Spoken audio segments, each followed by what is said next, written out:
Glória a Deus.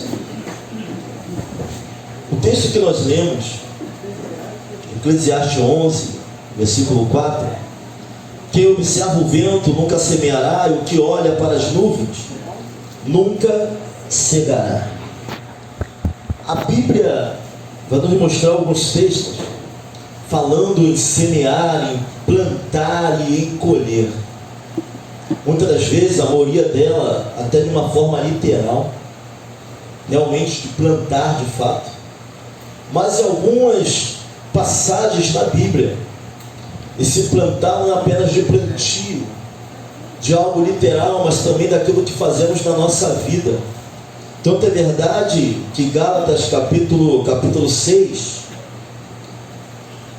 versículo 8, vai dizer assim, porque o que semeia na carne ceifará corrupção, mas o que semeia no Espírito, do Espírito ceifará a vida eterna. E não nos cansemos de fazer o bem, porque ao seu tempo ceifaremos, se não houvermos desfalecido. Então a Bíblia nos dá brecha para entendermos que não é só plantar no sentido literal, não só de plantação de fato, mas também daquilo que nós fazemos na nossa vida, ou deixamos de fazer também da nossa vida. Porque se alguns aqui não sabem, deixar de fazer também é fazer. Estranho isso, pastor, mas é fato. Alguém que deixa de fazer, não está fazendo nada, de alguma forma está fazendo algo que não vai chegar a lugar nenhum na sua vida. Então, quando fala de semear, de plantar, de construir, de executar algo na nossa vida, não só no sentido literal, mas também no sentido espiritual, também no sentido emocional, também no sentido profissional. Aquele que não semeia, aquele que não planta, também não colhe. E tudo aquilo que plantarmos, certamente colheremos. Ninguém que planta vento pode colher amor. Aquele que está plantando vento, que está semeando discórdia, vai colher algo muito ruim para a sua vida. E essa lei da semeadura é algo universal, irmãos. É no Antigo Testamento e é no Novo Testamento também. É claro que alguns vão pegar essa lei da retribuição e vão querer aplicar ela para tudo. Se a pessoa está enferma porque está em pecado, se a pessoa está passando uma dificuldade financeira, é porque tem um demônio na vida dela, está fazendo alguma coisa de ruim. Isso também não pode pegar e aplicar para tudo que acontece, porque algumas coisas que acontecem, ou melhor, tudo que acontece na vida do crente é para a glória de Deus. Você pode dizer para alguém assim, é para a glória de Deus. Fala para ele, não é para a tua morte não, mas Deus vai se manifestar no meio desta situação. Então tem coisas que são para uma determinada fase da vida e outras não. Mas quando fala Eclesiastes 11, e ele vai explorar o problema no sentido da vida, vai tentar achar um sentido para a vida. Engraçado, interessante, é que o grande pregador, Eclesiastes 12, 13, ele vai dizer que de tudo que se tem ouvido, o fim é temer a Deus e seus mandamentos. Esse é o dever de todo homem. Ele vai entender que o que dá sentido à vida é o temor a Deus, que também é o princípio de toda a sabedoria.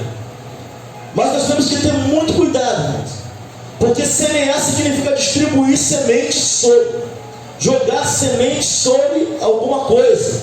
Cega é o ato, o efeito de cegar, ou seja, de ceifar, de cortar, de colher. Eu só vou conseguir colher se eu também plantar. E se eu não planto, não tem colheita. Vou colher o que se eu não plantei? Nada. Isso é tão verdade, que até na parábola dos talentos, vai falar que alguns deu 1, deu 2, para outro deu 5. E o que guardou, o que não plantou, o que não semeou, é o que vai ser chamado a atenção.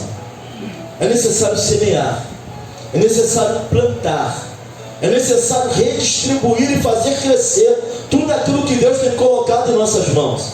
Mas quem não tem feito isso, pastor, está correndo um sério risco.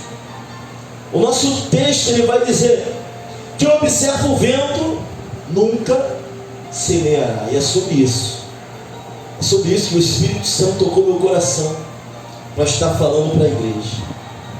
Quem observa o vento é quem espera uma condição favorável para fazer. Quem observa o vento, o tempo, porque não é bom plantar em tempo ruim. Mas aquele que muito fica observando o tempo, esperando uma condição favorável para fazer, esperando uma condição favorável para se lançar a algo que Deus já determinou, nunca vai começar a fazer, porque não existem condições favoráveis. Pelo contrário, as condições são péssimas, mas servimos a um Deus que não age porque as condições estão favoráveis. Nosso Deus é o Deus do sobrenatural. Nosso Deus é o Deus do impossível. Mas pastor, eu tenho que ser zeloso, eu tenho que ser prático. É claro que tem. Não vamos entrar em qualquer coisa. Mas aquele que excede isso, que só observa, não faz nada, mas está observando o mau tempo, está observando os maus rumores. E a Bíblia vai nos dizer para não temermos os maus rumores. Os tempos são ruins, irmão. Essa igreja começou em 2020. 2020 foi ano de quê? Pandemia. O que estava acontecendo no ano de 2020? As igrejas estavam fechando. E nós estávamos começando um ministério. E se olhássemos para o tempo? E se olhássemos para o mau tempo? Não começaríamos o ministério. Pelo contrário, estaremos planejando até hoje. Quem observa o vento nunca semeará. Pastor, não é tempo ainda de eu me lançar. Está sempre olhando para a condição ruim. Está sempre olhando para a condição desfavorável. Alguém na tua casa não entende o chamado. As coisas ficaram difíceis. O negócio apertou. E agora, ao invés de eu me lançar, eu vou parar, eu quero sair, eu quero desistir, observando sempre o mau tempo. Esperando que as condições fiquem favoráveis para poder adorar a Deus. Você sabe que não pode dar tempo de adorar ao Senhor? Porque nós não sabemos o que vem amanhã, porque o amanhã pertence a Ele. E a nossa vida é como um fôlego que vai, no sopro, desaparece. Então nem sempre vamos ter condições favoráveis. Alguns vão falar, mas isso me caiu como uma luva. Irmãos, nem tudo que cai como uma luva é de Deus para a nossa vida. Nem tudo que reluz é ouro. Nem tudo que resplandece é algo bom para nós. Tem coisas que vêm na dificuldade. Tem coisas que vêm quando o tempo é desfavorável. Tem momentos que nós vamos ter que plantar, vamos ter que semear em meio a condições desfavoráveis. Não estou vendo nada de bom ali. Eu não vi um ministério na Bíblia que tenha sido levantado numa condição favorável. Nenhum. Tanto que os grandes homens de Deus tinham desculpa na sua boca. Moisés vai falar que é um homem pesado de língua. Desde agora que Deus tinha chamado ele, e Deus de antes. Jeremias vai falar, Senhor, sou apenas uma criança e eis que não sei falar. Isaías vai dizer assim, eu habito no meio de um povo, de lábios impuros de impuros lábios. Agora fala assim para o irmão assim, qual é a sua desculpa? Conta para ele. Os grandes homens de Deus, irmãos, deram desculpa, porque o tempo não era favorável.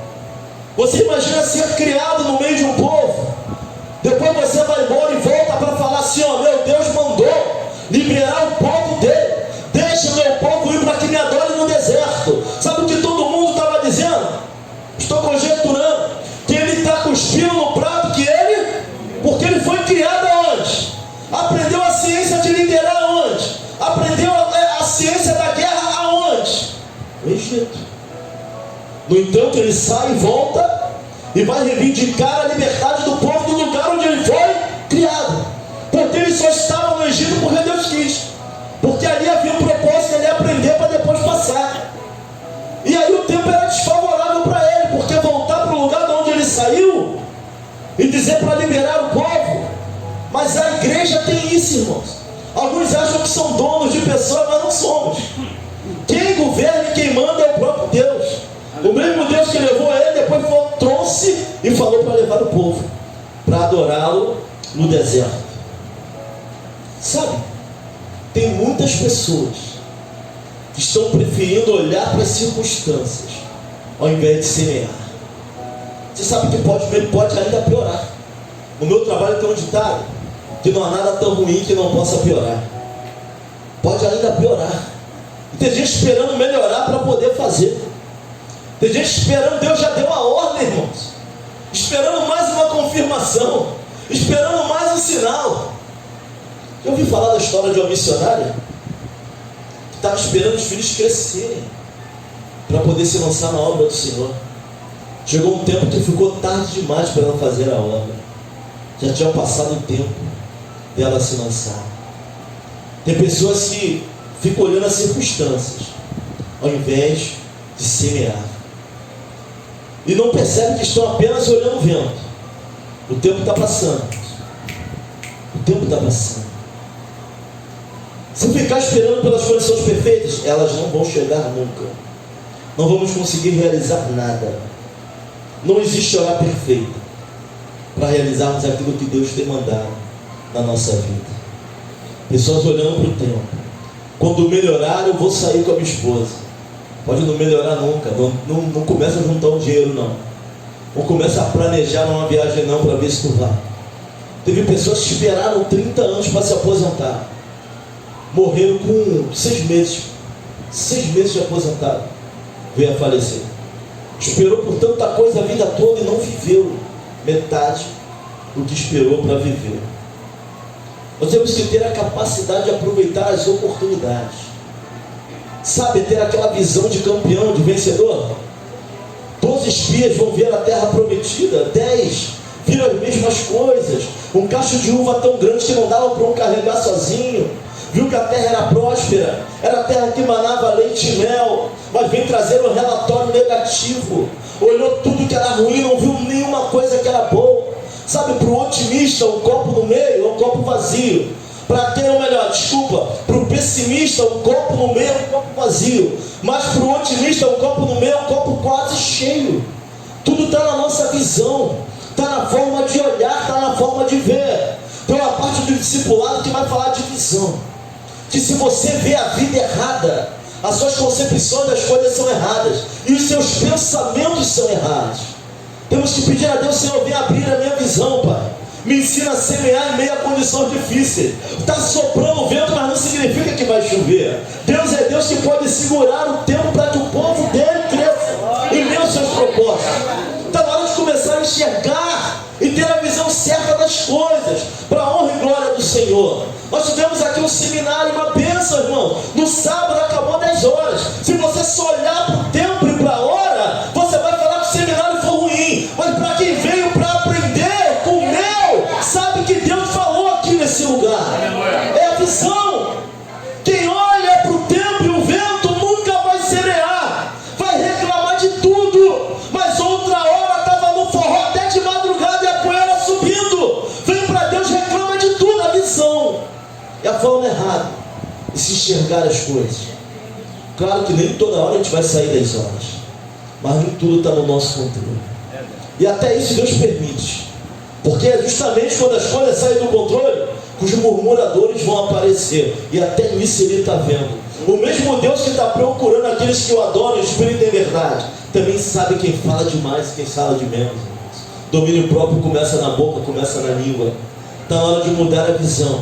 Está na hora de olhar o tempo ruim e aproveitar algo de bom nele. Porque não andamos só por vista, não. Isso aqui, irmãos, é semear no mundo espiritual também. Não é só na nossa vida, não é só no trabalho, não é só empreender, no casamento, em todas as áreas da nossa vida. Quem fica olhando para o tempo, não semeia. Tem um amigo meu, Lemos de uma situação dificílima. Lemos fez aniversário de casamento, não tinha dinheiro para sair. Sabe o que o Lemos fez? Mandou os filhos para a casa da mãe, comprou uma vela bonitona, botou na mesa, fez um jantar para a esposa dele, falou assim: bota a tua melhor roupa. Ela nem saiu de casa, o jantar era dentro de casa. Quem olha para o vento não semeia. Fez o jantar dentro de casa, botou um paletó, apagou a luz, ele me contando, botou música lenta para tocar, CD no você, volume 13, 10, não sei onde estava o volume. Quando isso aconteceu, eu parei no volume 3. Eu namorava a pastora Genícia, eu dava para ela um você todo ano, volume 1, volume 2, deve estar no 15 já. Tem gente que aproveita, não fica olhando o mau tempo, não fica olhando o vento soprando, senão você nunca vai viver. Não semeia, não planta, não aprende. Mas de onde eu saí, ninguém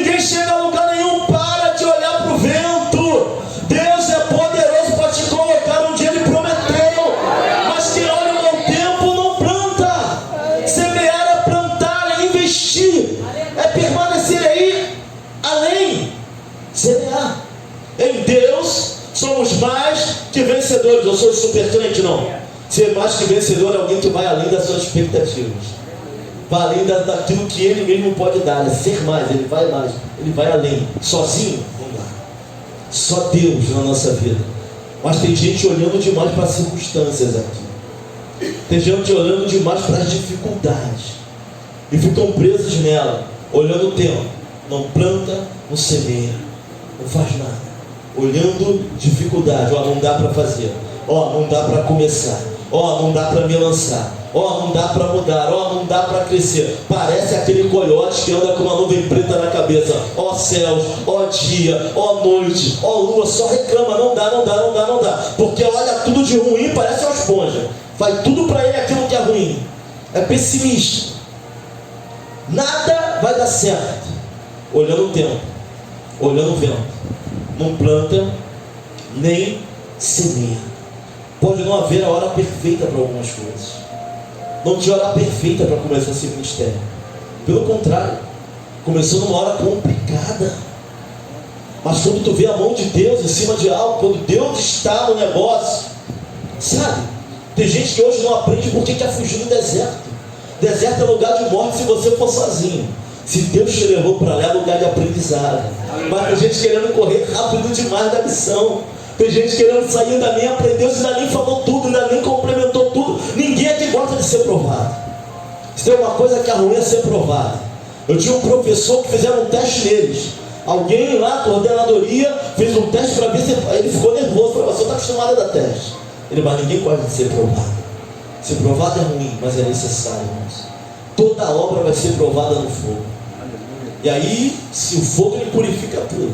Se é de Deus, permanece. Se não é, não permanece. Aleluia. Mas ficar olhando o tempo todo para ver, para começar alguma coisa é complicado.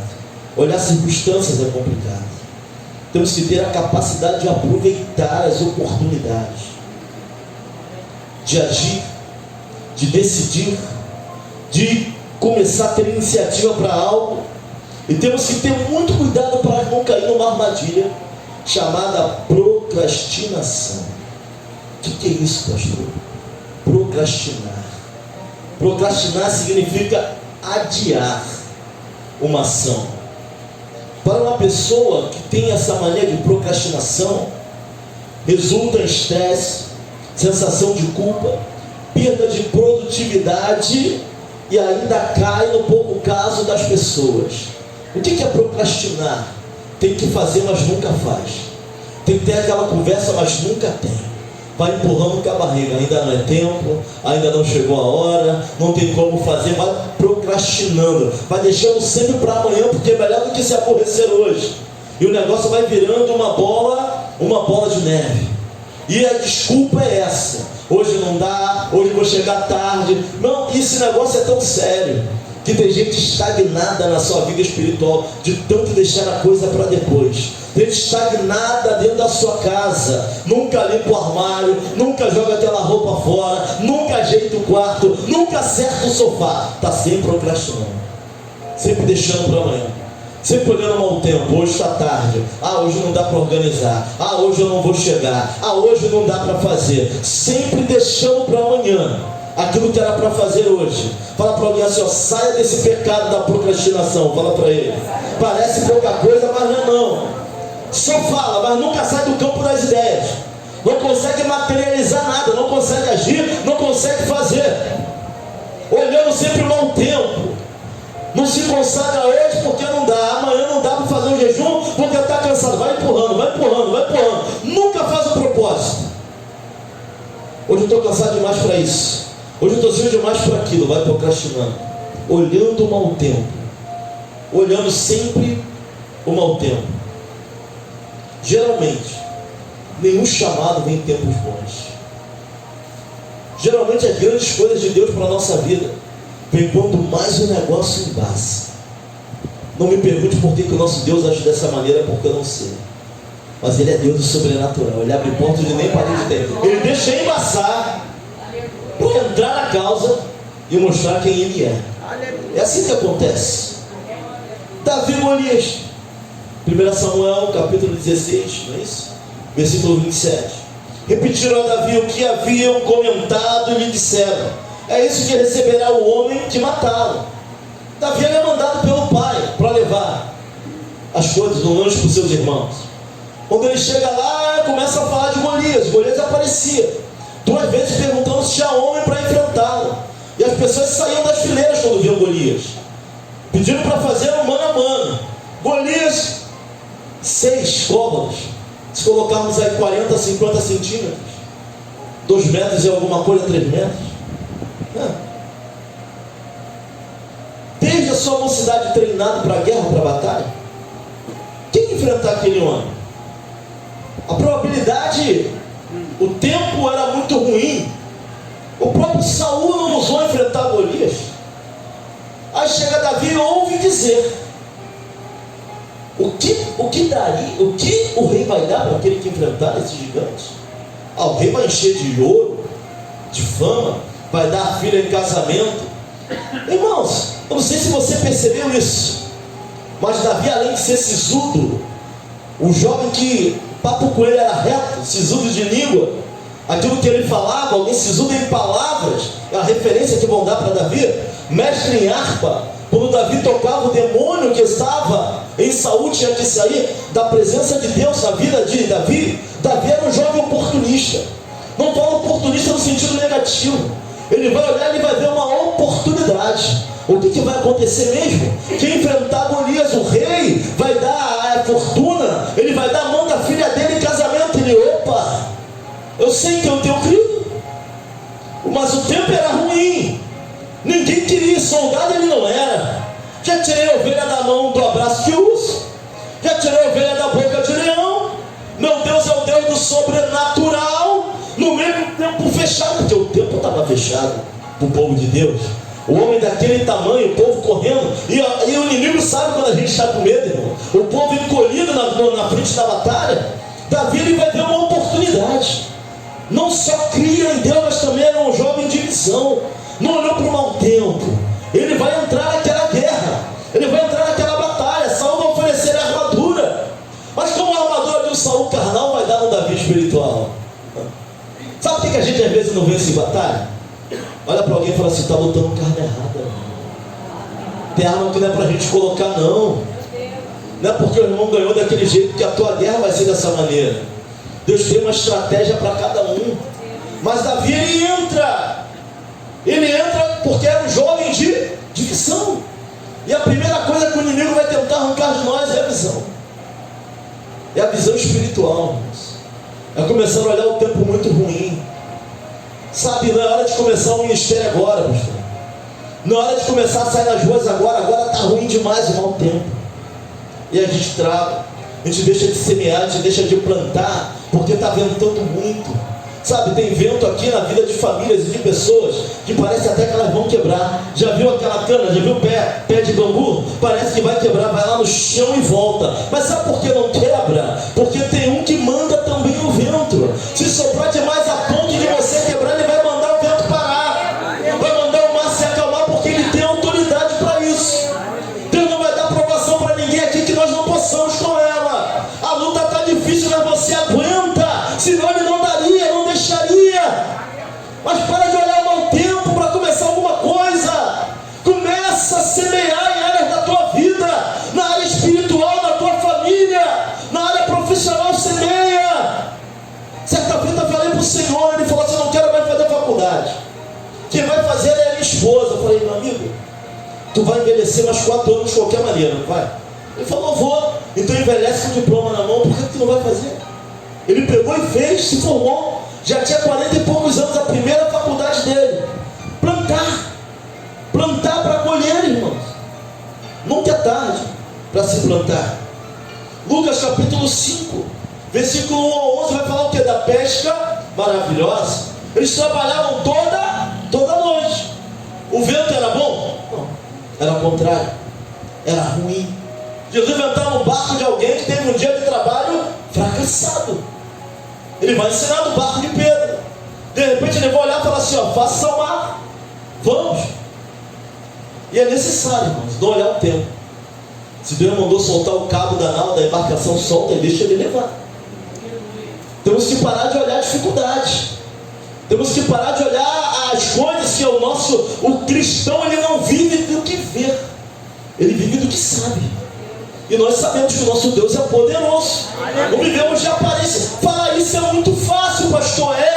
Você dar uma mente aí do banco também é muito fácil. Difícil é dar testemunho dos atributos de Deus na nossa vida. Difícil é estar enfermo e saber que Ele é poderoso para curar, que Ele é onipotente. Difícil é as coisas não estarem acontecendo, mas achar que estamos sozinhos. Difícil é você orar e parecer que não tem ninguém do outro lado da linha, mas você saber que Ele é onipresente. Ele ainda não se manifestou, mas Ele está vendo a nossa dor, aquilo que nós estamos passando. Isso é dar testemunho dos atributos divinos de Deus. É passar pela prova, glorificando o nome dEle, sabendo que Ele é poderoso, Ele é onipotente, Ele é onipresente, Ele é onisciente. Ele sabe. Ninguém te entende, mas Ele sabe quem você é. Isso é que é difícil. É não olhar o mau tempo. A esperança demorada enfraquece o coração, mas o desejo chegado é como a árvore da vida. Você imagina? Quando o desejo chegar, tem gente que vai ficar igual o pinto no lixo, dando glória a Deus, aleluia, pulando de alegria. Mas até lá, adore e exalte o nome do Senhor, porque Ele é bom. Para de olhar para o mau tempo, o tempo ruim para fazer um projeto, ruim para evangelizar, é ruim para ir para a igreja. Eu não vou na igreja não, está frio demais, irmão, vai buscar a presença de Deus. Para de olhar o mau tempo. Pedro vai se fazer mar aberto.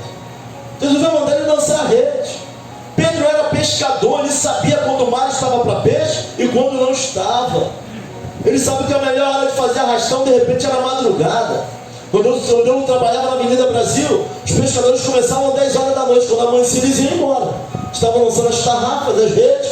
Não sei, eu não entendo de pescaria, mas quem entende, de repente, sabe que para lançar as águas escuras é melhor para pescar do que de dia. O silêncio, eu acho que tem alguma coisa a ver com isso. Se eu estiver falando besteira, depois alguém me corrige. Amanheceu, nada pesquei, mas sobre a tua palavra, se o Senhor está mandando, eu não vou olhar para o mau tempo, eu vou lançar a rede. Mas tem gente que nem Deus mandando está lançando a rede, irmãos. Continua olhando para o mau tempo, continua olhando para a situação ruim. Lança a rede. João 11, do 45, ressurreição de Lázaro. Jesus vai voltar atrasado de propósito, atrasado na visão do homem. E mais uma vez o homem vai olhar para o mau tempo primeiro. Sabe o que a irmã de Lázaro vai falar? Já cheira mal, porque já é de 4 dias. Tem gente falando para você que a tua situação já cheira mal, que o negócio já deu ruim. E se tu olhar para o mau tempo, tu não vai declarar, porque a intenção do inimigo é calar na voz profética. A intenção do inimigo é fazer a igreja recuar. A intenção do inimigo é que a igreja não avance nem marche naquilo que Deus tem para a vida dela. Ah, pastor Claudinei, já é de 4 dias, já cheira mal, esse casamento já está passado, pastor. Esse processo que eu botei lá já acabou, irmãos. Jesus é um plano melhor e maior, Ele nunca chega atrasado. A hora é certa, é só para edificar a nossa fé. Para de reclamar, para de murmurar, para de olhar o tempo ruim. Tudo reclama. A igreja é longe, tem que andar até a igreja. Tem gente que não está nem andando, está no leito de hospital, já perdeu o movimento das pernas. Se você pode andar, dá glória a Deus, porque você pode andar. Para de olhar o tempo ruim. Tenha mais um pouco de fé naquilo que estamos pregando, naquilo que estamos louvando, naquilo que estamos ajoelhando para pedir e orar. Deus é poderoso para fazer, mas nós continuamos olhando o mau tempo. Ah, Senhor, já cheira mal. Sabe o que foi o maior trabalho deles? Retirar pedra. Tem gente que até para retirar, é só retirar pedra. Jesus dá uma ordem para que Lázaro saia, mas alguém tem que tirar a pedra, é o mínimo. Não queremos fazer o mínimo. Deus quer fazer tudo. Conta 10 vezes 1. 10 vezes 1. 10 vezes 1? E 10 vezes 0? 20 vezes 0? 100 vezes 0? Fala para alguém assim, entra com alguma coisa em nome de Jesus. Entra com alguma coisa em nome de Jesus. Vamos parar de olhar o tempo ruim. Está em cima demais. Pastor, as mulheres não estão alinhadas para esse congresso. Confia na mão de homem, não. Poderosa é a mão de Deus sobre esse lugar. Tempo. Tem muita mulher passando por guerra, pastor. Fazer esse congresso agora não é tempo. O tempo é hoje e a hora é essa. Não olha para a situação não. Vamos entregar na mão do Senhor. Vamos fazer a nossa parte para a honra e glória do Senhor. E o demais quem vai fazer é Ele. Entrega o teu caminho ao Senhor, confia nele. E o que? O mais. O que é o mais? É aquilo que eu não posso. Não posso convencer ninguém a nada, mas o Espírito Santo pode. Não posso mudar a perspectiva de ninguém. Não posso mudar a visão de ninguém, mas Ele tanto tem poder para fazer como faz. E é nisso que nós temos que crer, irmãos. Ou não olhamos para o mau tempo. Gálatas 6, versículo 7. Não erreis. Deus não se deixa escarnecer, porque tudo que o homem semear, isso também ceifará. Sabe o que Gálatas 6 está dizendo? Deus não deve nada a ninguém. Vai dar tudo aquilo que alguém merece, seja de bom ou seja de ruim. Se tu não plantar nada, não queira receber alguma coisa. Tu não multiplicou nada, não queira ter talentos à tua disposição, porque tu não vai ter. Se não começar a semear agora, semear na tua família Jesus, semear no teu filho Jesus, não queira ter um jovem na presença, porque ele não vai ficar. Tudo que plantar, nós vamos colher. Não queira semear discórdia no teu casamento, irmãos, e querer um marido ou uma mulher amorosa. Não vai ter. Precisamos nos atentar para aquilo que Deus está falando. Isso é uma verdade universal. Isso é o Antigo Testamento. Gálatas 6 é o Novo Testamento. E acabamos de ler agora novamente. Porque tudo que o homem semear também ele ceifará. Tem gente que não se move para nada. Não queira que as coisas aconteçam de uma hora para outra na sua vida, se você está mais parado do que se movendo. É muito mais fácil culpar alguém. É muito mais fácil culpar a nossa trajetória. É muito mais fácil culpar a Deus ou a história, culpar pessoas à nossa volta, mas agir para que as coisas aconteçam, que é o difícil. Que observa o vento nunca semeará. O que olha para as nuvens nunca ceifará, nunca cegará. Eu acho engraçado quando alguém senta na esquina, aí passa alguém, aí fala assim: nossa, um dia eu vou ter o carro daquele, mas na esquina não vai rolar não. Faculdade de meio de esquina não leva ninguém a lugar nenhum. Faculdade de medicina até leva, mas meio de esquina não leva. Se a gente não começar a plantar, a semear para colher, não vai acontecer. Procrastinação, pensa nisso. Quem sabe isso não te assola. Quem sabe não seja por isso que está deixando de fazer aquilo que já deveria ter feito há muito tempo. Tem coisa na nossa vida que já era para ter sido solucionada. A gente ainda não nos posicionamos como coluna para que Deus venha operar na nossa casa, na nossa vida.